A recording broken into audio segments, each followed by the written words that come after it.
Mr. Ambassador, if you can tell me, how do you feel that Slovenia was honored among the most peaceful nations? Well, I'm proud that I'm coming from the country which has been listed so high on the top list of peaceful countries. This is something that, of course, is coming as a great recognition to Slovenia. But at the same time, personally, I'm not surprised, because Slovenia is not only trying to be a peaceful country, we are living peacefully, we are exercising peaceful life in our daily lives. So that's why this event that we have witnessed the past 3 days is extremely important event that should be welcomed and encouraged to be followed, so that the other countries should recognize the value of such a discussion, how many countries are peaceful and what they need to do to be peaceful, how they can help other countries in doing so. So I believe that this effort, the organizers will have a follow-up, and that there will be some healthy competition among countries and following good examples, so that we would increase the family of nations which will be described as peaceful one. Now, the most important thing about the conference here is that to create new narrative for our future. Yes, we've been fighting, I'm talking about now, human beings on this earth in the last 5,000 years. Yes, we've been killing each other. But now there are examples to show that some countries can live in peace, and the benefit of living in peace. I'm sure you're familiar with a book written about the fall of the great nations.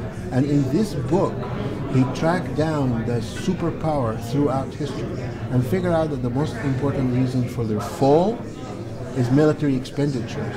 While in peace, we don't have as such military expenditure, and so there is more prosperity in the nation. Can you speak about the dividends of peace in your examples?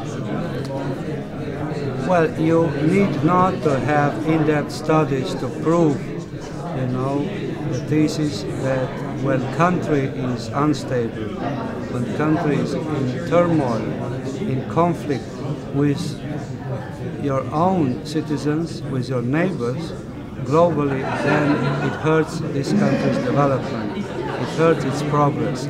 I can tell you in one example, when Slovenia increased its GDP since we have become independent, which was also partly embraced violence for a short while.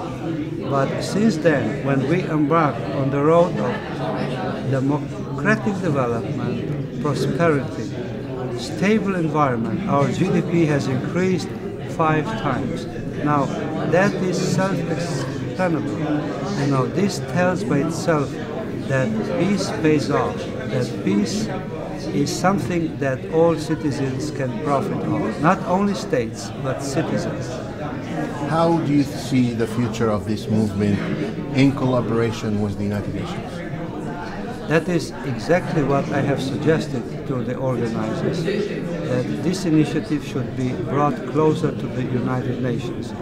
Definitely, they can count on our support to do so, to bring this initiative, this spirit of competition, this spirit of a discussion on peaceful nations closer to the United Nations. And I'm certain that the organizers will provide a follow-up so that other countries will feel tempted to progress, to make progress, as to achieve the standards which describe them as a peaceful countries. Okay, well, I was just saying it is really important. Your recommendation is key, because the UN Charter is a marker for the international law, and this is a marker for the culture of peace. So the two together can form really powerful examples.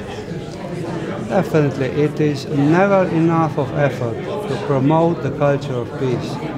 And these discussions in the past 3 days also show that we could depart from state discussion to citizens discussion. So it is not only about the peace of the state, it is also about the peace, security of the citizens of individual states. That is what we call human security. that what we call safety and progress of all individuals living in one state. Mr. Ambassador, thank you so much.